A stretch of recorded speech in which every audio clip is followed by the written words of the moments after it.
Hello everyone, welcome back to Axis IAS. I am Sandeep Kumar और आज हम लोग डिस्कस करेंगे यूपीपीएससी मेंस एग्ज़ाम 2024 जिसका मेंस लगभग मार्च अप्रैल में लगा हुआ है।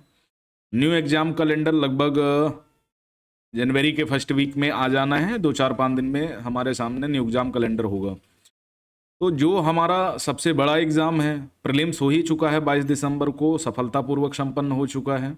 इस बार मेरिट भी कम जाएगी। 1000 प्लस वैकेंसी होने से इस बार मेंस पास करने वालों की संख्या भी तेजी से बढ़ेगी। लगभग 12 से 15 हज़ार लोग मेंस क्लियर करके प्रीलिम्स क्लियर करके मेंस लिखेंगे इस बार। तो अपॉर्चुनिटी अच्छी है, बस आपकी तैयारी कैसी है इसको जज करना बाकी है। तो सबसे पहले सिलेबस समझ लेते हैं, फिर मेंस की आंसर राइटिंग शुरू करते हैं। तो सबसे पहले मुख्य परीक्षा में देखो कुल मिलाकर के कितने प्रश्न पत्र हैं। कुल मिलाकर के हमारे पास 8 प्रश्न पत्र हैं। इन 8 प्रश्न पत्रों में 6 प्रश्न पत्र जीएस के हैं। 6 प्रश्न पत्र, और ये प्रत्येक प्रश्न पत्र कितने नंबर का है? 200 नंबर का है। तो 1200 ये मेंस में हो जाता है जीएस का। एक हिंदी का पेपर है, सामान्य हिंदी का, जो 150 नंबर का है, और एक ऐसे पेपर है जो 150 नंबर का है। तो 300 ये हो जाते हैं। तो कुल मिलाकर के 1500 नंबर का मेंस हो जाता है, प्लस 100 नंबर का इंटरव्यू है। यही दोनों से आपकी फाइनल मेरिट बनती है। क्या बनती है? फाइनल मेरिट बनती है। तो जब फाइनल मेरिट इन्हीं से बनती है तो क्यों ना मेंस में बहुत अच्छा कर लिया जाए और मेंस को बहुत अच्छी तरीके से क्लियर किया जाए। जितने भी एग्जाम्स हैं, है ना, जितने भी पेपर हैं, यानी हमारे 6 जीएस के 2 अदर पेपर, उनको ठीक से तैयार करके थीस से आंसर राइटिंग प्रैक्टिस करके बेहतर कर लिया जाए, है ना। तो उसी क्रम में हम सबसे पहले सिलेबस को समझेंगे, मुख्य परीक्षा का पाठ्यक्रम। तो अब देखो, सामान्य हिंदी पहला प्रश्न पत्र जो आपका होगा, सामान्य हिंदी 150 नंबर का, ठीक है, 3 घंटे का होगा। और आप सभी को पता है वस्तुनिष्ठ प्रकार का होता है, यानी लिखित परीक्षा होती है, ठीक है। अभी पेपर भी दिखा देंगे। तो पहला जो प्रश्न आता है, अवबोध और प्रश्नोत्तर, यानी रीडिंग कॉम्प्रिहेंशन। जैसे आप लोग सीसेट पेपर में करते हो ना, रीडिंग कॉम्प्रिहेंशन टाइप का एक क्वेश्चन होगा जिसमें एक स्टोरी दी होगी और स्टोरी का के कुछ क्वेश्चन होंगे, उनको करना होगा, फिर संक्षेपण करना होगा। संक्षेपण का मतलब 2 पैराग्राफ स्टोरी दी गई है, मान लिया इतनी बड़ी दी गई है और आपको इतनी बड़ी में लिखना है, 1/3 लिखना पड़ता है। सरकारी अर्ध सरकारी पत्र लेखन, तार लेखन यानी लेटर राइटिंग, और कार्यालय आदेश, अधिसूचना, परिपत्र, ये लिखना आना चाहिए आपको, क्योंकि आपको यही सबसे बड़ा काम होता है गवर्नमेंट सर्विस में। अधिकारी रैंक में सबसे बड़ा यही काम होगा कि आपको पत्र लिखना पड़ेगा, अधिसूचना बनानी पड़ेगी, परिपत्र बनाना पड़ेगा। तो ये सारी चीज़ें आपको करनी है। शब्द ज्ञान और प्रयोग, उपसर्ग एवं प्रत्यय, विलोम शब्द, वाक्यांश के लिए एक शब्द, वर्तनी एवं वाक्य शुद्ध, लोकोक्तियां एवं मुहावरे, कुल मिलाकर के 5 क्वेश्चन होंगे। पेपर अगर देखें पिछले साल का 2023 का सामान्य हिंदी का पेपर, सभी प्रश्न अनिवार्य हैं, सभी के निर्धारित अंक दिए गए हैं। अब देखो, ये गद्यांश है, रीडिंग कॉम्प्रिहेंशन जिसको बोलते हैं, इस गद्यांश को पढ़ना था और उसके बाद इसके आंसर देखने थे।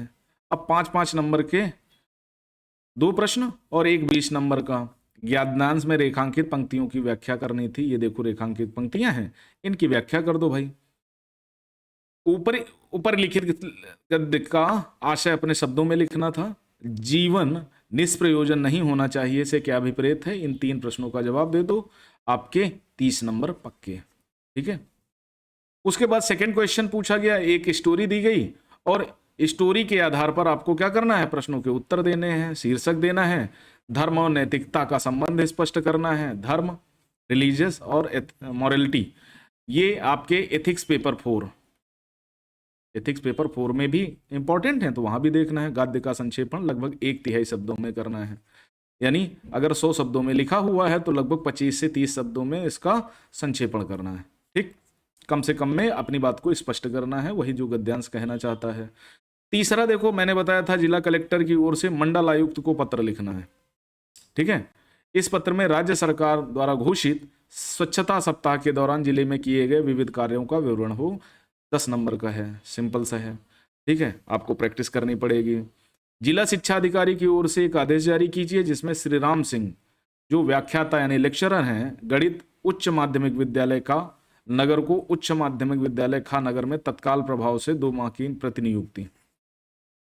द्वारा अधिसूचित किया गया है। ठीक है, कि मतलब ए कोई ऐसा व्यक्ति है जो बी कॉलेज में पढ़ा रहा है, अब बी कॉलेज से इसको सी कॉलेज में क्या करना है, प्रतिनियुक्ति देनी है, कितने दिन की, 2 माह की, है ना। तो ये 2 प्रकार के 20 नंबर के ये। उसके बाद देखो विलोम शब्द लिखना है, मासृण, त्याज्य, उद्वत, गेय, पाच्य, प्रखर, दृष्ट, संगठन, अभिज्ञ, अनिवार्य। ठीक है, इन सभी का 10 है तो 10 का विलोम शब्द आपको लिखना है। निम्नलिखित शब्दों में प्रयुक्त उपसर्गों को निर्देशित करना है, पर्यटन, प्रतीक्षा, अन्वेषण, निरूपण, अध्यक्ष। सर्ग उपसर्ग बहुत आते हैं, उपसर्ग और प्रत्यय, और प्रत्ययों को बताना है, वैष्णव, ग्रामीण, वाणिज्य, गड़रिया, कौन्तेय। तो 5-5 हैं तो 5-5 नंबर के ये हो गए। उसके बाद वाक्यांश और पदबंधों के लिए एक एक शब्द लिखना होता है। छठा क्वेश्चन जो है, अनिश्चित जीविका, बच्चों से लेकर बूढ़े तक, 4 अंगों वाली सेना यानी चतुरंगणी, पेट की आग, भूख, दूसरे को दोष निकालना जिसकी प्रवृत्ति हो। तो क्या करना है, वाक्यांश के लिए एक शब्द जो आता है, एडमसन्स फ्रेजेस भी कहा जाता है इनको। उसके बाद वाक्यों को शुद्ध करना है, जीवन और साहित्य का घोर संबंध है, इतने में हल्की सी हवा का झोंका आया, जंगली फल और झरनों का पानी पीकर हम आगे बढ़े, सीता ने माला गूंथ ली, उसने अपने पाँव का जूता निकाला। सिंपल टाइप के हैं, बस प्रैक्टिस की आवश्यकता है। 5 नंबर, वाल्मीकि अंताक्षरी संग्रहित हष्ट पुष्ट धुरंधर, इनकी वर्तनी शुद्ध करना है। ठीक, उसके बाद लास्ट क्वेश्चन, मुहावरों लोकोक्तियों का अर्थ देना है। अब देखो 10 मुहावरे लोकोक्तियां, बिल्ली के गले में घंटी बांधना, कुएं से भांग पड़ना, उड़ती चिड़िया के पंख गिनना, बहती गंगा में हाथ धोना, 1.5 चावल की खिचड़ी पकाना, दमड़ी की हांडी गई, कुत्ते की जात पहचानी गई, नाच नावे आंगन टेढ़ा, थोथा चना बाजे घना, छछुंदर के सिर में चमेली का तेल, जहां देखे ताओ पर तवा पर, जहां देखे तवा पर रात वहीं गुजारे सारी रात। ठीक है, कि जहां देखा बाउंजर के डॉल मिल गई वहीं रुक गए। तो ये कुल मिलाकर के 8 प्रश्न पूछे जाते हैं। ठीक है, अगर आपकी प्रैक्टिस अच्छी है तो ये बहुत अच्छी बात है, प्रैक्टिस नहीं है तो मुश्किल है आपके लिए। और हिंदी भी इतनी सरल नहीं है, 150 क्वेश्चन का पेपर है, 100 नंबर तक ले आओ ना भाई, आपके बहुत सारे पाप माफ हो जाएंगे। ठीक है, उसके बाद पहला हो गया, एक पेपर खत्म। दूसरा पेपर आता है आपका, दूसरा पेपर भाई किस बात का है, दूसरा है निबंध का। अब निबंध देखो 3 भाषाओं में आप लिख सकते हो, हिंदी में लिखना चाहो हिंदी में, अंग्रेजी में लिखना चाहो अंग्रेजी में, उर्दू में उर्दू में। तो कुल मिलाकर के 3 भाषाएं हैं, 3 भाषाओं में लिखने हैं। और कमाल की बात देखो, 3 ही निबंध लिखने हैं आपको। अब ऐसा मत करना एक उर्दू में लिखा, एक हिंदी में लिखा, एक अंग्रेजी में लिख दिया। ठीक है, ये करोगे तो गलत हो जाएगा। ठीक है, तो क्या करना है, वेट ए सेकंड, हाँ 3 भाषाओं में लिखना है, और 3 खंड दिए गए हैं, 3 खंडों से एक एक निबंध छांट के आपको कुल मिलाकर के 3 निबंध लिखने हैं। प्रत्येक निबंध में जो शब्द सीमा होगी वो लगभग 700। ठीक है, 700, 650, 700, 750, बस इसी बीच में आपको लिखना है। प्रत्येक निबंध 50-50 अंक का होगा। अब किन किन खंडों से निबंध पूछे जाएंगे, पहले साहित्य एवं संस्कृति, सोशल प्लेस एंड पॉलिटिकल। तो 3 टाइप के निबंध, एक साहित्य एवं संस्कृत, सामाजिक क्षेत्र और राजनीतिक क्षेत्र। खंड सेकंड में ज्यादातर प्रश्न होंगे विज्ञान, पर्यावरण, प्रौद्योगिकी रिलेटेड, इकोनॉमिक्स से रिलेटेड, एग्रीकल्चर, है ना, उद्योग व्यापार से रिलेटेड। खंड गा में यानी तीसरे भाग में कौन कौन से होंगे, किस टाइप के, राष्ट्रीय अंतर्राष्ट्रीय का घटनाक्रम हो सकता है, जैसे रूसिया यूक्रेन वार है, या हो सकता है कि इजराइल हमास के बारे में पूछ लिए जाए, या भारत के संबंध में पाकिस्तान चाइना से पूछ लिया जाए। तो इस तरह से डिस्प्यूट चलती ही रहती है। प्राकृतिक आपदाएं जैसे भूस्खलन है, डिजास्टर मैनेजमेंट वाला टॉपिक यहाँ आ जाएगा। राष्ट्रीय विकास योजनाएं एवं परियोजनाएं, ये बहुत ज़्यादा पूछी जाती हैं, और यूपी प्रीलिम्स एग्जाम में देखा होगा कम से कम 15 योजनाएं पूछी गई, है ना, तो काफ़ी इंपॉर्टेंट है। तो इन 3 टॉपिक से लगभग 3 निबंध पूछे जाते हैं। पिछले साल जो निबंध पूछे गए 3 खंडों से, पहला चरित्र निर्माण में साहित्य की भूमिका, साहित्य एवं संस्कृत से देखो पूछा गया। महानगरों में वृद्धों की समस्या, भारत के लिए G20 के नेतृत्व के निहितार्थ। अब तीनों देखो सिलेबस से मिलाओ, पहला साहित्य एवं संस्कृत से है, दूसरा सामाजिक क्षेत्र से है, और तीसरा राजनीतिक क्षेत्र से है। उसके बाद नेक्स्ट आगे बढ़े तीसरे खंड में, तो अंतरिक्ष एवं विज्ञान, अंतरिक्ष विज्ञान एवं भारत, कृषि क्षेत्र की नई संभावनाएं, भूमंडलीकरण एवं कुटीर उद्योग, ग्लोबलाइजेशन एंड कॉटेज इंडस्ट्री। अब 3 प्रश्न ये पूछे गए। अब इनमें देखो, पर्यटन से पूछा गया, आर्थिक क्षेत्र से पूछा गया, कृषि एवं उद्योग व्यापार से पूछा गया। ठीक है, और ये उसके बाद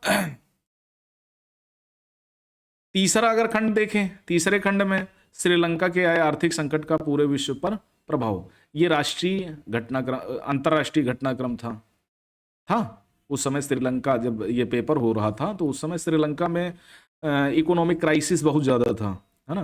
पूरी मुद्रा टूट गई थी, आयात घाटा उसका बहुत ज़्यादा हो गया था। उसके बाद पिघलते ग्लेशियरों का मनुष्य की जाति के सामने संकट, इन्वायरमेंट्स का भी है और डिजास्टर मैनेजमेंट का भी है। तो अगर दोनों टॉपिक का अच्छा नॉलेज है तो ये निबंध बहुत अच्छे नंबर दिलाएगा। योजना से रिलेटेड प्रधानमंत्री अन्नदाता आय संरक्षण अभियान, ठीक है, इससे देखो क्वेश्चन पूछा गया। आ गई बात समझ में। तो इस टाइप से क्वेश्चन, 3 टाइप से क्वेश्चन पूछे जाते हैं। एकदम सिंपल टाइप का, पहला राष्ट्रीय घटनाक्रम श्रीलंका के मुद्दे पर, दूसरा प्राकृतिक आपदा जिसमें ग्लेशियरों का पिघलना और मानव जीवन पर प्रभाव, उसके बाद राष्ट्र विकास और योजनाएं और परियोजनाएं। देखो यार, एक सिंपल सी बात है, अगर आप प्रैक्टिस करते हो, ऐसा तो है नहीं एक दिन में आप सीख लोगे।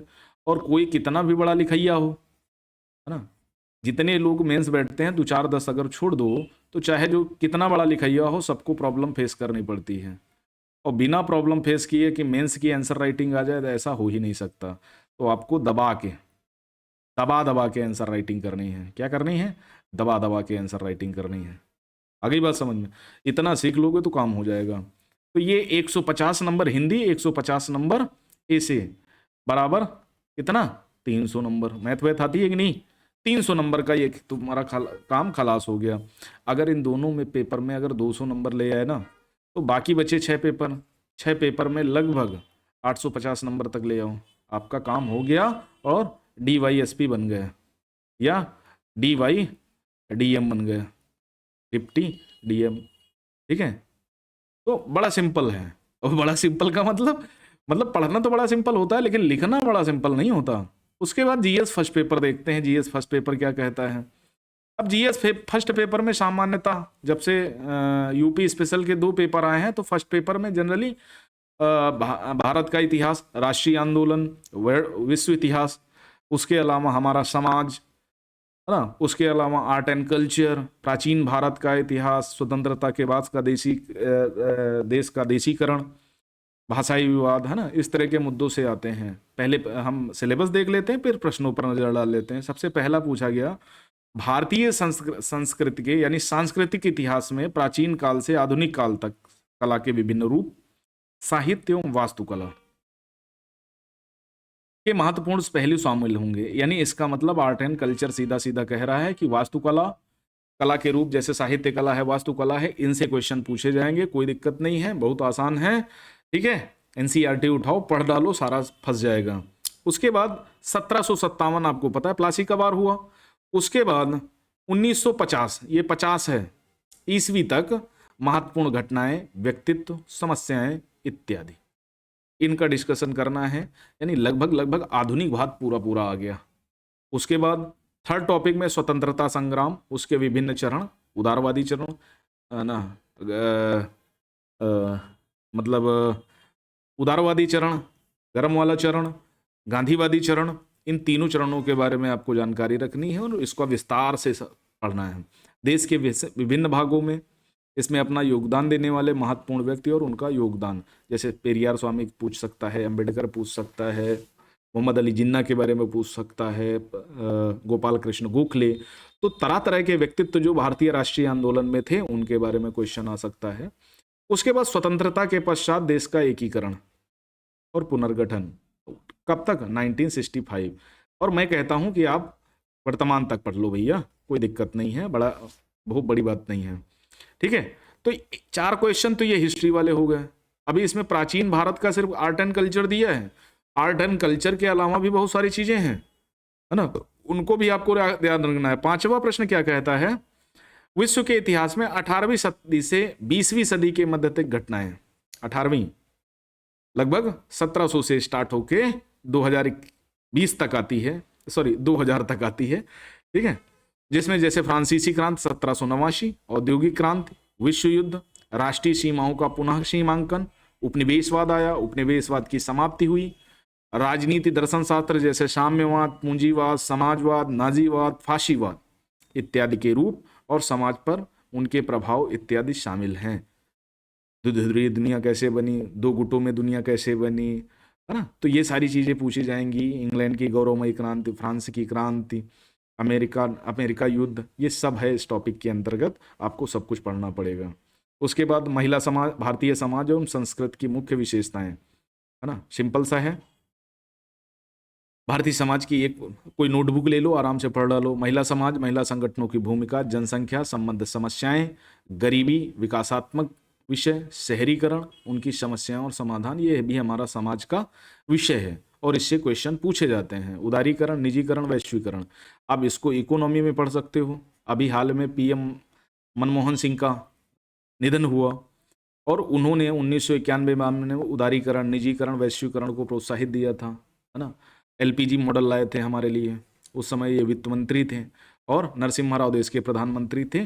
तो बहुत बड़ा इकोनॉमिक चेंज हुआ उस समय, है ना। तो उसके बारे में आपको जरूर पढ़ना है और वो हमारे समाज पर क्या इम्पैक्ट डालता है, हमारी राज्य व्यवस्था पर क्या इम्पैक्ट डालता है, हमारे इकोनॉमिक सिस्टम पर क्या इम्पैक्ट डाला, हमारे जो सोशल स्ट्रक्चर है उस पर क्या प्रभाव डाला, वो सब पढ़ना है भाई, ठीक है। और ये उदारीकरण, निजीकरण और वैश्वीकरण का अभिप्राय है। आजकल देख लो बहुत सारी कंपनियां हैं जो लोन बांटने का काम कर रही हैं और लोन नहीं दे पा रहे हो तो लात घूंसा चला रही हैं, ठीक है। 9 सामाजिक सशक्तिकरण, जैसे महिला सशक्तिकरण, बच्चों का सशक्तिकरण, बालिकाओं का सशक्तिकरण, बुजुर्गों का सशक्तिकरण, बेरोजगारों का भी सशक्तिकरण कर लेते हैं। सांप्रदायिकता, वर्तमान में योगी जी की सरकार है और ज़्यादातर भाजपा सरकार है, तो सांप्रदायिकता को माना जाता है कि योगी भाजपा की देन है, जबकि विपक्ष सारा मिलकर के सांप्रदायिकता की भावना फैला रहा है। क्षेत्रवाद और धर्मनिरपेक्षता, ये धर्मनिरपेक्षता, क्षेत्रवाद, सांप्रदायिकता, ये 3 टॉपिक से इस बार 100% क्वेश्चन आएगा। यूपी का पेपर है, आना ही चाहिए। उसके बाद देखो 9 टॉपिक ये तुम्हारे हिस्ट्री और हमारे समाज से बिलोंग करते हैं, है ना। अब देख लेते हैं 9 टॉपिक से कितने क्वेश्चन पूछे गए। और ये जीएस फर्स्ट है, वैदिक साहित्य का परिचय देना है, ये पहले वाले टॉपिक से क्वेश्चन आया। शिक्षा के क्षेत्र में सर सैयद अहमद खान के योगदान पर टिप्पणी लिखना है, ये दूसरे टॉपिक से क्वेश्चन आया है, जिसमें विभिन्न प्रकार के व्यक्तित्वों के बारे में। देश के एकीकरण में सरदार पटेल की भूमिका, 562 देशी रियासतें थीं, कैसे उनको एक किया। क्षेत्रवाद से आप क्या समझते हैं, अभी क्षेत्रवाद बताया। बेरोजगारी भारत में व्याप्त निर्धनता का एकमात्र कारण है, टिप्पणी करना था। क्या आप सहमत हैं भारत में महिलाओं के प्रति अपराध में वृद्धि हो रही? बिल्कुल भाई सहमत हैं। ओके, देखो है ना क्वेश्चन, जो सिलेबस अभी मैंने बताया उसी से बिलोंग करके सारे प्रश्न पूछे जा रहे हैं। उसके बाद मृदा प्रोफाइलिंग 9 डिग्री चैनल हो गया। अब देखो मेंस जो 200 शब्दों में जो प्रश्न लिखने हैं उनमें देख लो नागर शैली, ठीक है। स्वतंत्रता के संग्राम में वैचारिक आयामों को लेखांकित करना है, किसका क्या वैचारिक आयाम रहा। जर्मनी के एकीकरण में बिस्मार्क की भूमिका, ऊपर सरदार पटेल पूछा गया, उधर जर्मनी पूछा गया। कोरोना महामारी काल में भारतीय संस्कृति ने विश्व को किस प्रकार से प्रभावित किया बताना था। महिला सशक्तिकरण में महिला संगठनों की भूमिका। शहरीकरण की प्रक्रिया समाज के लिए विकास है या विनाश है, अपना मत समझाइए, हमारे समाज का क्वेश्चन। भारत में आंतरिक प्रवास के कारणों और परिणामों की व्याख्या करिए, अगर जियोग्राफी में प्रवास वाला चैप्टर और हमारे समाज में प्रवासों के कारण जनित समस्याएं, तो दोनों मिला करके लिखना है। उसके बाद अल नीनो, दक्षिण पश्चिम मानसून, शीतोष्ण चक्रवात, भारत में खनिज विकास नीति, है ना। ऊपर देखें तो ज्योग्राफी के 9 डिग्री चैनल, दक्षिण एशिया में रोहिंग्या शरणार्थी, है ना। मृदा प्रोफाइलिंग एक महत्वपूर्ण भूमिका निभाता है, क्या आप सहमत हैं। महासागर संसाधनों के भंडार हैं, पर संक्षिप्त टिप्पणी लिखना है। अब ज्योग्राफी में देखो प्राकृतिक संसाधन जैसे जल, मिट्टी, वन, दक्षिण पूर्व एशिया में भारत विशेषकर संदर्भ में क्वेश्चन है। विशिष्ट भूमिकाएं जैसे भूकंप से इस बार, पिछली बार क्वेश्चन नहीं आया, सुनामी से नहीं आया, ज्वालामुखी से नहीं आया, चक्रवात से आया, शीतोष्ण चक्रवात। समुद्री जलधाराएं, पवन, हिमसरिताएं, इनसे भी रिलेटेड अल नीनो वगैरह पूछा गया, वो समुद्री जलधाराएं हैं। भारत में सामुद्रिक संसाधन, उनकी संभाव्यता, इस बार इससे क्वेश्चन जरूर आएगा। मानव प्रवास पिछली बार पूछा गया, रोहिंग्या शरणार्थी भी पूछे गए। भारत उपमहाद्वीप के संदर्भ में इसको तैयार करना है। सीमांत और सीमाएं उपमहाद्वीप के संदर्भ में, ठीक है, जो सीमांत देश हैं और भारत की सीमाएं। जनसंख्या में अधिवास, प्रकार एवं प्रतिरूप, नगरीकरण, स्मार्ट नगर, स्मार्ट ग्राम। अब ये टॉपिक जो है ना, ये आपके पॉलिटी में भी है, इकोनॉमी में भी पढ़ते हो आप, उसके अलावा करंट अफेयर्स में भी पढ़ते हो, इतिहास में भी पढ़ते हो, इसके अलावा आप हमारे समाज में भी पढ़ते हो। तो बहुत सारे टॉपिक हैं जो एक दूसरे से बिलोंग करते हैं। कुल मिलाकर के 15 टॉपिक, 200 नंबर। अच्छे से तैयारी करेंगे, इसमें पेपर अच्छे गेन होते हैं, इसमें लैंग्वेज का कोई विशेष इशू नहीं आता। सेकंड पेपर पे आते हैं, जीएस।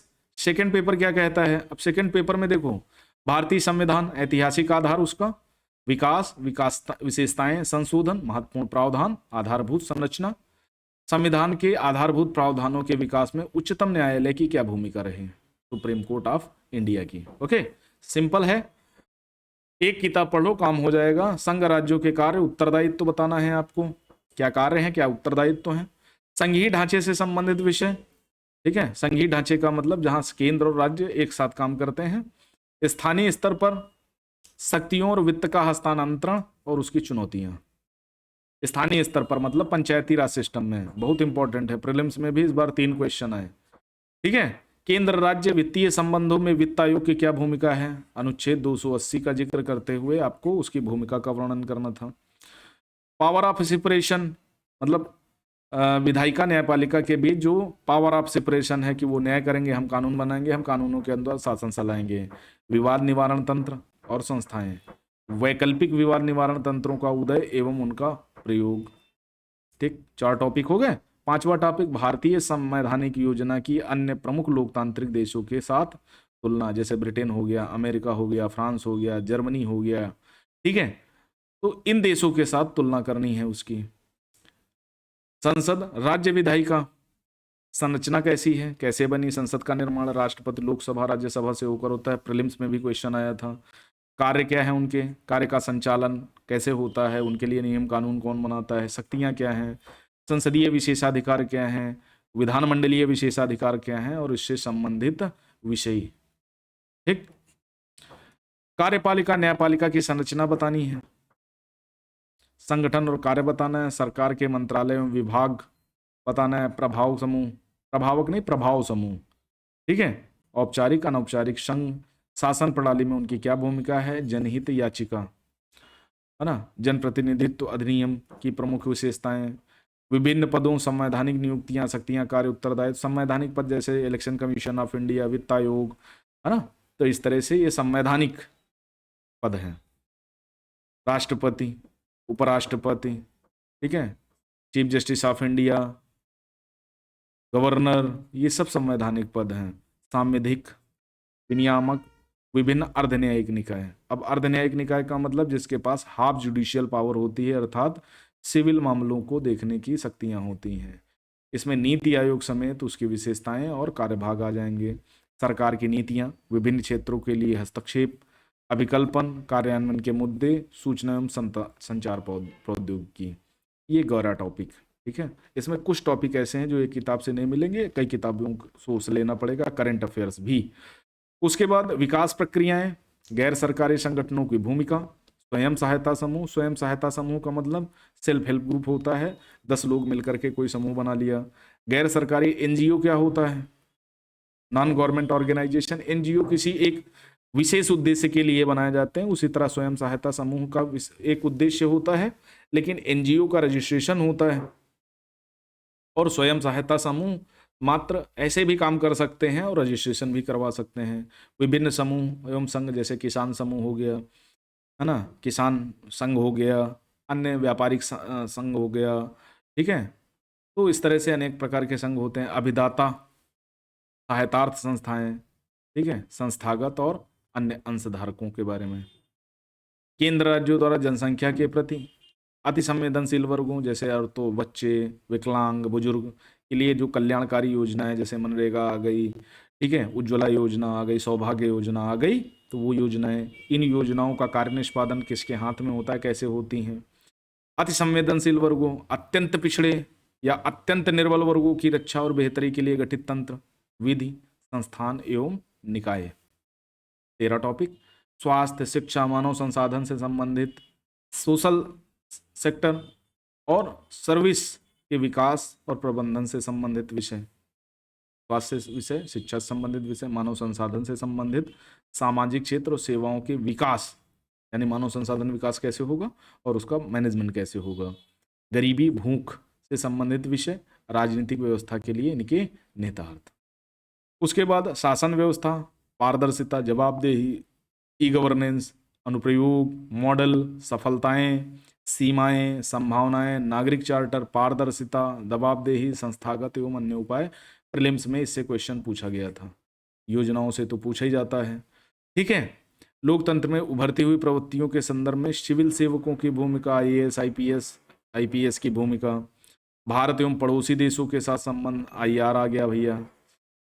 द्विपक्षीय, क्षेत्रीय, वैश्विक समूह। द्विपक्षीय जब दो देशों के बीच होता है, क्षेत्रीय का मतलब जैसे दक्षिण एशिया, दक्षिण पूर्व एशिया, मध्य एशिया, क्षेत्रीय समूह होते हैं। वैश्विक समूह वर्ल्ड वाइड, जैसे G20, 20 देशों का समूह है ना, तो ऐसे होते हैं। द्विपक्षीय मतलब बाइलेटरल होते हैं, दो पक्षों के बीच, Bharat Pakistan, Bharat China, Bharat Japan, Bharat Australia, Bharat America, तो ये द्विपक्ष, जिसमें दो ही पक्ष होते हैं। क्षेत्रीय का मतलब होता है जो हमारे रीजनल एरिया में है। ठीक है, जैसे सार्क एक क्षेत्रीय संगठन है, दक्षिण बिम्स्टेक एक क्षेत्रीय संगठन है, तो इस तरह से।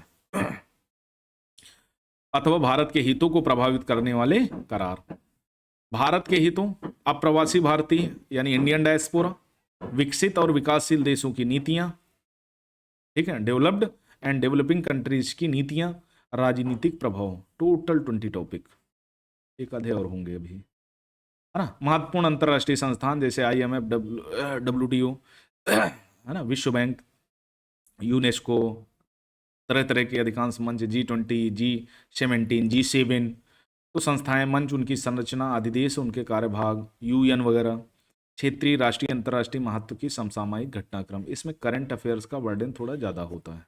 ठीक, ये तीसरा क्वेश्चन हो गया। प्रश्न कैसे पूछे गए देखो, तीसरे में देख लेते हैं। पड़ोस वाले हमारे बहुत परेशान करते हैं। प्रस्तावना को भारतीय संविधान का दर्शन क्यों कहा जाता है? सिंपल टाइप का क्वेश्चन है।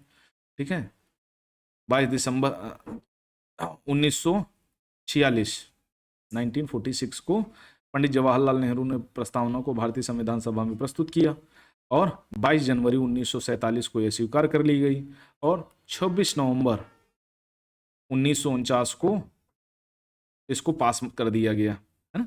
तो एक बात तो ये हो गई। दूसरा, प्रस्तावना में संशोधन और प्रस्तावना को लेकर के कई विवाद रहे हैं। शंकरी प्रसादवाद और सज्जन सिंहवाद, गोलकनाथ भारतीवाद। लास्ट में 1973 केशवानंद भारती बनाम केरल राज्य मामले में प्रस्तावना को संविधान का अंग घोषित किया गया।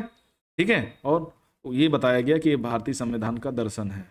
और ये शब्दावली दर्शन वाली ना, ये एक शायद परिचय पत्र इनके पालिकी वाला ने कहा था, शायद अंबेडकर ने कहा था प्रस्तावना संविधान का दर्शन है। यानी हमें क्या करना है, क्या पाना है, क्या देना है, क्या कैसे जाना है, कैसे जीना है, ये सब प्रस्तावना में निहित है। 42वां कॉन्स्टिट्यूशन अमेंडमेंट को संविधान का पुनः लेखन क्यों कहा जाता है? बहुत डिस्प्यूटेड रहा है ये। 1976 में हुआ था, इंदिरा गांधी। न्यायिक सक्रियता, जुडिशियल एक्टिविज्म। जुडिशियल एक्टिविज्म के 3 दोषों का वर्णन करना। देखो, जुडिशियल एक्टिविज्म जानते हो क्या होता है? मूलतः हमारे यहाँ पावर ऑफ सेपरेशन है। अभी आपने सिलेबस में देखा पावर ऑफ सेपरेशन। अब इसमें क्या कहा गया है कि विधि कौन बनाएगा? संसद बनाएगी। विधि के अनुसार का शासन कौन चलाएगा? कार्यपालिका चलाएगी। और न्याय कौन करेगा? न्यायपालिका। न्यायपालिका जब अपने क्षेत्र का अतिक्रमण करके इन 2 क्षेत्रों में आती है, शासन चलाने का प्रयास करती है या विधि बनाने का प्रयास करती है, तो इसको न्यायिक सक्रियता बोलते हैं, जुडिशियल एक्टिविज्म। तो इसके दोष क्या हैं? पहला दोष तो यही हो जाता है कि अपने सैद्धांतिक नियमों से बाहर आ रहा है। दूसरा, कि जो काम आपका है वो करो यार, वर्कलोड तो तुम्हारे ऊपर इतना ज्यादा है। तीसरा, पावर ऑफ सेपरेशन का हाश होता है। ठीक है, 72 के अंतर्गत राज्यपाल की क्षमादान का अधिकार राष्ट्रपति के अधिकार से किस प्रकार भिन्न है? तो कुछ मामलों राष्ट्रपति को ज्यादा क्षमादान के अधिकार हैं। जैसे सैन्य न्यायालय के विरुद्ध कोई अगर अपराध होता है तो राष्ट्रपति माफ कर देता है। केंद्रीय विधि के अधीन, राज्य के अधीन जो भी क्षमादान कर सकता है राष्ट्रपति कर सकता है, उसका अधिकार है। फांसी से पूर्ण रूप से माफी दे सकता है वो राष्ट्रपति कर सकता है, राज्यपाल नहीं कर सकता। राज्यपाल फांसी की सजा को माफ नहीं कर सकता, राज्यपाल सैन्य न्यायालय के विरुद्ध दी गई सजा को माफ नहीं कर सकता। तो यही डिफरेंसेस हैं। ट्रांसपेरेंसी और जवाबदेही, अकाउंटेबिलिटी, एक दूसरे के पूरक है, टिप्पणी करना है। एथिक्स में इस टाइप के बहुत सारे क्वेश्चन आते हैं। देखो, स्वयं सहायता समूह आ गया, सेल्फ हेल्प ग्रुप की संरचना, उनके कार्यों का विश्लेषणात्मक टिप्पणी करना है। ठीक है। सरकारी सेवा देने के लिए सूचना एवं संचार प्रौद्योगिकी, आईआईटी के अनुप्रयोग हैं, व्याख्या करना है, सिंपल है। ठीक। उसके बाद सार की असफलता ने भारत को बिम्स्टेक को सशक्त बनाने के लिए बाध्य किया। ये देखो, ये क्षेत्रीय संगठन है। अभी मैंने बताया था ना, क्षेत्रीय, द्विपक्षीय और बहुपक्षीय। ठीक। क्वाड क्या है? बहुपक्षीय संगठन है। इसमें ऑस्ट्रेलिया भी है, भारत भी है, इंग्लैंड भी है, यूके भी है। ठीक है। औचित्य का बताना है। G20 समूह बहुपक्षीय संगठन है, 20 देश हैं, भारत ने इसकी अध्यक्षता करी थी, उसके महत्व की विवेचना कर रही है। करंट का क्वेश्चन, क्वाड भी करंट का क्वेश्चन है। उसके अलावा कौन सा करंट का क्वेश्चन है? हाँ, न्यायिक सक्रियता, हाँ, क्वाड का जो है ना करंट क्वेश्चन है। ओके, आगे बढ़े। प्रधानमंत्री की बढ़ती शक्तियां और भूमिका का आलोचनात्मक परीक्षण करें, अन्य संस्थाओं पर इसका प्रभाव कैसे पड़ता है। मतलब कैबिनेट का प्रमुख होता है और ज्यादातर माना जाता है पीएम के इर्द गिर्द ही कैबिनेट घूमती रहती है, यानी सरकार उसी के इर्द गिर्द घूमती रहती है, और ये कैबिनेट व्यवस्था वाली लोकतांत्रिक व्यवस्था कहा जाता है। तो इसमें इसके संबंध में भारत का संघीय ढांचा विभिन्न राज्यों को विविध आवश्यकताओं और आकांक्षाओं को कैसे समायोजित करता है, इसके सम्मुख कुछ चुनौतियां भी हैं, यदि हैं तो इसका समाधान कैसे किया जाता है। संघीय मुद्दों से रिलेटेड क्वेश्चन पूछा जाता है। देखो आ गया। विवादों के समाधान के लिए वैकल्पिक विवाद तंत्र उभरे हैं, जैसे एनजीटी आ गया, नेशनल ग्रीन ट्रिब्यूनल, जो न्यायपालिका से भी अलग है ना। और भी बहुत सारे संगठन हैं जो न्याय करने का काम करते हैं। नदी विवाद समाधान अलग से तंत्र स्थापित किया है, कितने प्रभावी हैं और ये कैसे सिद्ध हुए हैं। उत्तर प्रदेश से रिलेट करके विधानसभा में विधि निर्माण की प्रक्रिया का वर्णन करना था। उत्तर प्रदेश यानी कैसे होती है भाई, उत्तर प्रदेश के 2 सदन है, उत्तर प्रदेश विधानमंडल के, विधानसभा और विधान परिषद। तो सबसे पहले कोई भी कानून आता है विधानसभा में आता है, फिर विधान परिषद में भेजा जाता है, पास किया तो पास किया, टाइम ड्यूरेशन लगा दी जाती है, फिर राज्यपाल के पास जाता है और राज्यपाल उसको राष्ट्रपति के लिए आरक्षित कर सकता है। तो ये 3-4 सेगमेंट हैं जिसको आपको लिखना था, है ना, मेंस में। भारत के लोकतांत्रिक प्रक्रिया के सुदृढ़ीकरण में सिविल सेवाओं की भूमिका को स्पष्ट करना है। लोकतंत्र को कैसे, एनसीईआरटी अगर आपने पढ़ा हो तो सिंपल ये क्वेश्चन हो जाता। हाँ। स्वास्थ्य सेवाओं के प्रबंधन के संबंध में, स्वास्थ्य राज्य का विषय है तो इसके लिए क्वेश्चन पूछा गया। नागरिक अधिकार पत्र यानी सिटीजन चार्टर, नागरिकों में के कल्याण में इसकी भूमिका को बताना था। भारत विश्व नेतृत्व के लिए तत्पर है, इस कथन की विवेचना कीजिए। जब से G20 की अध्यक्षता मिली थी तो वैश्विक स्तर पर वैसे भी मोदी का कद बढ़ा है और भारत का भी कद बढ़ा है। इंडियन डायस्पोरा से क्वेश्चन पूछा गया, राष्ट्रीय हितों के संवर्धन में परिसंपत्ति के रूप में उभरे हैं, यानी आसेट के रूप में उभरे हैं, और ये किसी देश की नीतियां हमारे खिलाफ जा रही हैं, ये उसमें भी थोड़ा सा चेंज ला सकते हैं, है ना। वर्तमान में भारत पाक संबंध एक छलावा है, अंतर्निहित समस्याओं को स्पष्ट कीजिए जो भारत पाक संबंधों को बार बार कट्टा उत्पन्न करती है। सबसे जो बड़ा मुद्दा है चुरकटई, आतंकवाद, बार बार जूते खा के फिर भी आतंकवाद को सपोर्ट करते हैं। तो ये 20 क्वेश्चन पूछे गए हैं, बात समझ में आ गई। देखो फिर थर्ड में आ जाते हैं, प्रश्न पत्र थर्ड, है ना। इसमें क्या है, इकोनॉमिक्स का, आर्थिक नियोजन, उद्देश्य परिलब्धियां, नीति आयोग की भूमिका, सतत विकास लक्ष्य एसडीजी बहुत इंपॉर्टेंट है। इस टॉपिक से कम 20 नंबर के क्वेश्चन आते हैं। गरीबी के मुद्दे, बेरोजगारी, सोशल जस्टिस, समावेशी विकास, ये सब जीएस पेपर फर्स्ट में भी है और जीएस सेकंड में भी है और जीएस थर्ड में भी है, तीनों जगह पर ये आपको मिलता है। अभी क्वेश्चन दिखाएंगे। सरकार के बजट के अवयव एवं वित्तीय प्रणाली, फाइनेंशियल सिस्टम एंड बजट के जो प्रमुख तत्व हैं। अब बजट कब आता है, केंद्रीय बजट फेब में आता है, फरवरी के फर्स्ट वीक में बजट को प्रेस किया जाता है। पहले आता है इकोनॉमिक सर्वे, उसके बाद बजट को पेश कर दिया जाता है। ठीक है।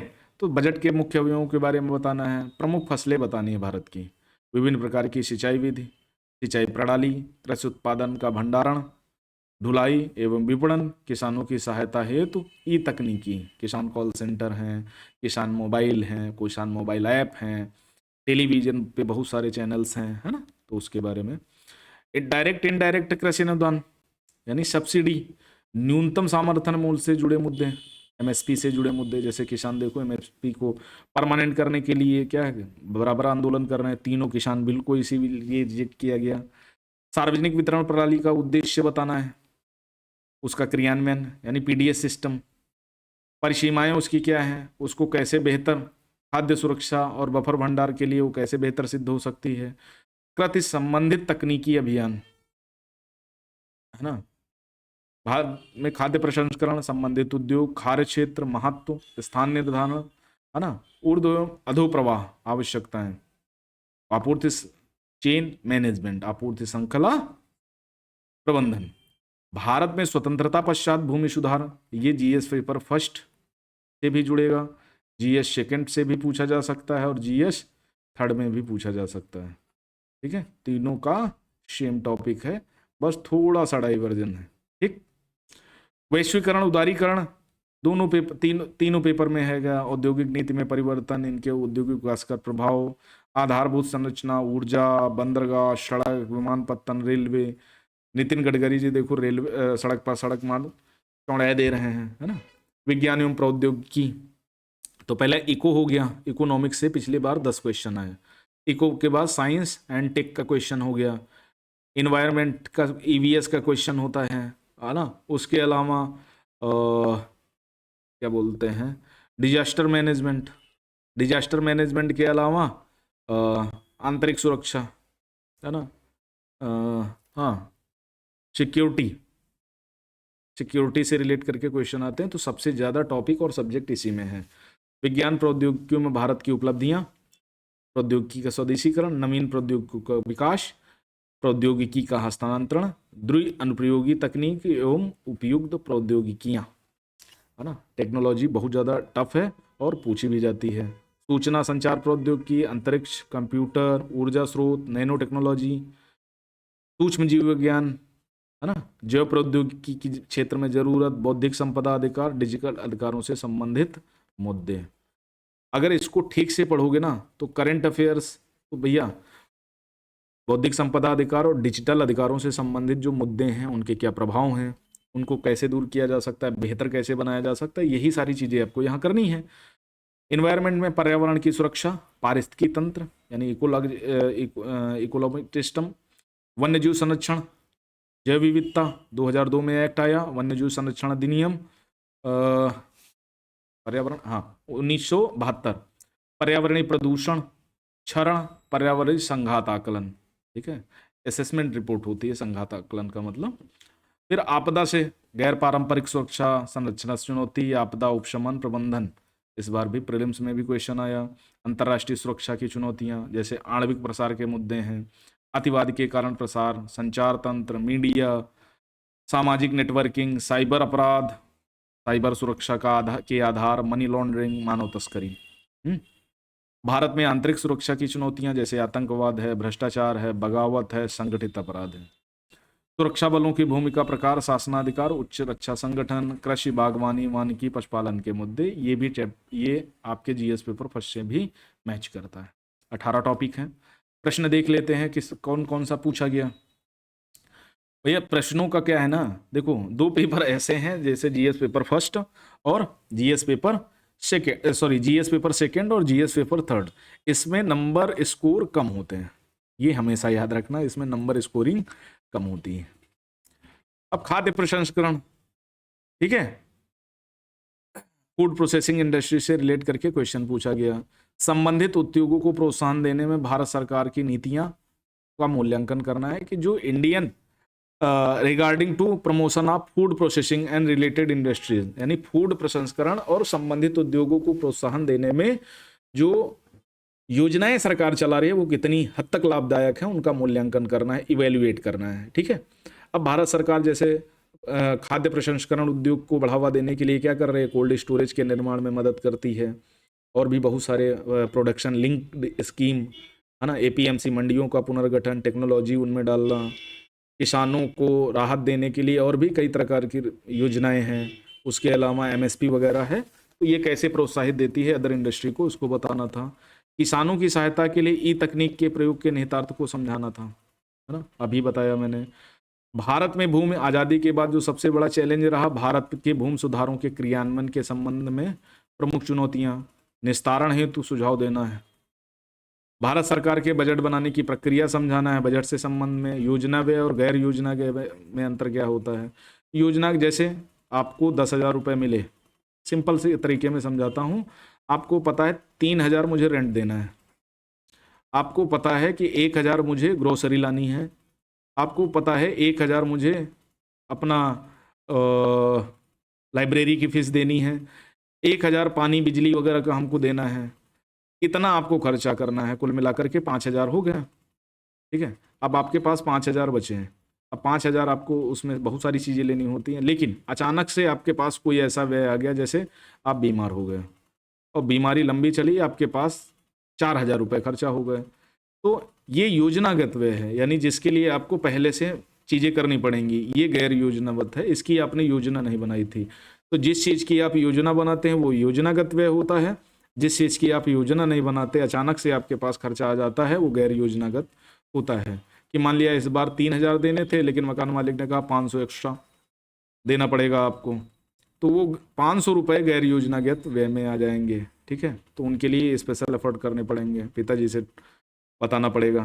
ठीक, एक देश के आर्थिक विकास में आधारभूत संरचना की महत्वपूर्ण भूमिका निभाते हैं, विवेचना कीजिए। भैया इस शिक्षा देनी है तो स्कूल स्थापित करने पड़ेंगे, स्वास्थ्य देना है तो अस्पताल बनाने पड़ेंगे, सुरक्षा देनी है तो पुलिस चौकियां स्थापित करनी पड़ेंगी। तो ये सब करने के लिए क्या है, आधारभूत संरचना तो इम्पोर्टेंट ही है। अन्न का भंडारण करना है, मान लिया गेहूं का भंडारण करना है तो कोल्ड स्टोरेज चाहिए। तो ये सारी चीजें भाई महत्वपूर्ण भूमिका तो है नहीं। अगर ये देना है तो आपको इंफ्रा तो बनाना ही पड़ेगा, आपको परिवहन को डेवलप करना पड़ेगा, आपको रोड हाईवे ये सब बनानी ही पड़ेंगी। तो यही है कि आर्थिक विकास अगर करना चाहते हो, सबके हाथ में रोजगार देना चाहते हो, तो आधारभूत संरचना वेरी इंपॉर्टेंट थिंग। ओके, आधारभूत संरचना तो बनानी ही पड़ेगी, बिना आधारभूत संरचना बनाए कैसे काम हो सकता है। उसके आगे अगर बढ़े तो ब्लड मून क्या है। ब्लड मून देखो ये मोस्टली ज्योग्राफी का टॉपिक है, लेकिन इसे इकोनॉमिक फेज में भी यूज होता है, मैंने इसके विषय में थोड़ा बहुत पढ़ा था। ठीक है, और दूसरा इसको हम अगर देखें तो साइंस की फील्ड में भी ब्लड मून की चीज़ें देख लेते हैं। भारत में चंद्रमा मिशन कार्यक्रम यानी चंद्रयान-3 का मुख्य उद्देश्य क्या है बताना है। साइबर अपराध आज की देश में सबसे गंभीर सुरक्षा है। ठीक है, हमारी सिक्योरिटी के लिहाज से, खासकर मनी सिक्योरिटी और प्राइवेसी सिक्योरिटी के लिहाज से, तो इस पे विशेष क्वेश्चन पूछा ही जाएगा, अपराधों से देश को कैसे बचाया जा सकता है। तो मैनेजमेंट को अपने बेहतर करना होगा, इंफ्रा को बेहतर करना होगा, अच्छे कंप्यूटर होने लगे हों, है ना, और लोगों को सचेत किया जाए, लोगों को जागरूक किया जाए, तो ऐसा कर सकते हैं।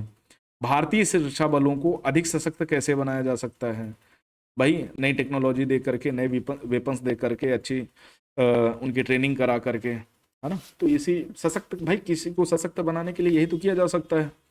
आणविक प्रसार के मुद्दों पर भारत का दृष्टिकोण क्या है। ठीक है, न्यूक्लियर प्रोलिफरेशन एक्सप्लेन करना था, आपको बताना था, सिंपल टाइप में भी लिखना है। नीति आयोग के उद्देश्य बताना है, नीति आयोग के सिद्धांत कार्य किस प्रकार योजना आयोग से भिन्न है। समावेशी विकास की अवधारणा को समझाना है, explain the concept of inclusive growth, है ना। What are the issue and challenges with inclusive growth in India, Bharat में समावेशी विकास के मुद्दे एवं चुनौतियां क्या हैं, उसको बताना था। सतत विकास लक्ष्य जिनको हम SDG के नाम से जानते हैं, ठीक है, 17 गोल्स हैं हमारे, को प्राप्त करने के लिए भारत में किए जा रहे प्रयासों का वर्णन करना था। ठीक, खाद्य सुरक्षा फिर आ गया, पहला भी क्वेश्चन था, 14वां भी क्वेश्चन खाद्य सुरक्षा से है। विभिन्न उपायों के बावजूद बहुत सारी चुनौतियां बनी हुई हैं, सबसे लीकेज सिस्टम है, चुरकटई है, भारत के संदर्भ में व्याख्या करनी है। PDS सिस्टम ये भी खाद्य सुरक्षा से ही रिलेट करता है। वह वर्षों की कीमत को स्थिरीकरण तथा उपभोक्ता वाली कीमतों पर खाद्यान्न उपलब्ध कराने में सरकार की नीतियों का सबसे महत्वपूर्ण स्तर है, कथन की व्याख्या करना है। ठीक, देखो मैं क्वेश्चन हल नहीं करवा रहा हूं, मैं सिर्फ समझा रहा हूं कि हाँ सिलेबस से ही क्वेश्चन आते हैं, ऐसा नहीं है, बस थोड़ा सा डिफरेंस हो जाता है। ऊर्जा संसाधनों की लगातार मांग बढ़ती जा रही है, उसको पूरा करने के लिए क्या कदम उठाए जा रहे हैं। सोलर पावर वगैरह लगाए जा रहे हैं। विशेष रूप से अक्षय और टिकाऊ ऊर्जा संसाधनों के संदर्भ में चर्चा करना है। जैव प्रौद्योगिकी में भारत की मुख्य उपलब्धियां कौन सी हैं? समाज के गरीब वर्ग के उत्थान में इसको कह भाई, जैव प्रौद्योगिकी बहुत महंगी होती है, गरीब वर्ग की तो रीच से ही बाहर हो जाती है। सरकार मदद नहीं करेगी तो गरीब लोगों तक कभी नहीं पहुंचेगी। प्राकृतिक और मानव निर्मित आपदाओं में अंतर स्पष्ट करना है। प्राकृतिक आपदा वो होती है जो नेचर खुद प्रोवाइड करता है, सुनामी आ गई, ज्वालामुखी फट गया, है ना, लैंडस्लाइडिंग हो गई। लेकिन मानव निर्मित आपदा क्या होती है? नदी, पूरी नदी को घेर करके घर बना दिया, जब बाढ़ आई तो सारे घर बह गए। ठीक है, तो ये होती है मानव निर्मित। तो आंसर बताना है आपको। ठीक है, कोल माइंस की खुदाई चल रही है, अचानक से कोल माइन को इतना ज्यादा खोद दिया गया, अचानक से कोल माइन ढह गई और पड़ोस में भूकंप आ गया, तो ये मानव निर्मित आपदा हो सकती है। अवैध धन स्थानांतरण यानी ब्लैक मनी, आर्थिक संप्रभुता या प्रभुसत्ता के लिए गंभीर खतरा है। सूचना और संचार प्रौद्योगिकी ने इसे और ज्यादा चुनौतीपूर्ण बना दिया है, व्याख्या करनी है। ठीक है, भारत तथा विश्व में मीडिया से क्या सकारात्मक नकारात्मक परिवर्तन हुए हैं, मीडिया के विषय में बताना है। राष्ट्रीय अंतर्राष्ट्रीय सुरक्षा में मीडिया का योगदान। इसमें एक चीज और आपको याद रखनी है, क्या बोलते हैं उसको, हाँ, जो प्रेस स्वतंत्रता सूचकांक है ना, रिपोर्ट्स विदाउट बॉर्डर्स जो जारी करता है, प्रेस स्वतंत्रता सूचकांक में भारत की स्थिति बहुत लोअर है, तो उसको आप कर लेना, करंट वाली जो उस समय आई हो। ठीक है, तो ये थर्ड पेपर हो गया। मैं हमेशा बताता हूँ कि जीएस सेकंड पेपर और थर्ड पेपर में हिंदी माध्यम स्पेशली अगर लैंग्वेज के आधार पे जाएं तो यूपीएससी में भी हिंदी माध्यम का यहाँ पर स्कोर बहुत कम होता है और यूपीपीएससी में भी स्कोर कम हो जाता है, क्योंकि ये बहुत सारे करंट अफेयर से रिलेट करते हैं। दूसरा, इनकी टर्मिनोलॉजी, शब्द वगैरह बहुत टफ कैटेगरी में आते हैं, जहाँ पर आप लोग, और फिर थर्ड पेपर में तो बहुत सारी चीज़ें लाद दी गई हैं। उसके बाद चौथा, नीति शास्त्र एवं मानवीय संबंध, जीएस पेपर 4। मानवीय क्रियाकलापों में नीति शास्त्र के तत्व, इसके निर्धारक परिणाम, नीति शास्त्र के आयाम, निजी सार्वजनिक संबंधों में नीति शास्त्र, अभिवृत्ति यानी कंटेंट, संरचना, कार्य, विचार, आचरण के परिप्रेक्ष्य में इसका प्रभाव, संबंध, नैतिक राजनीतिक अभिरुचि क्या होती है, सामाजिक प्रभाव कैसा पैदा होता है, सहमत पैदा करना क्या होता है, सिविल सेवा के लिए अभिरुचि और बुनियादी मूल्य, सत्यनिष्ठा, निष्पक्षता, गैर तरफदारी, वस्तुनिष्ठता, सार्वजनिक सेवा के प्रति समर्पण भाव, कमजोर वर्गों के प्रति सहानुभूति, सहिष्णुता, करुणा, ये सब टॉपिक हैं। संवेगात्मक यानी इमोशनल इंटेलिजेंस, उसकी अवधारणा बताना है यानी कॉन्सेप्ट, उसके आयाम, प्रशासन और शासन व्यवस्था में इसकी उपयोगिता और प्रयोग, भारत तथा विश्व के नैतिक विचारकों और दार्शनिकों का क्या योगदान रहा है, उनके बारे में आपको पढ़ना पड़ेगा।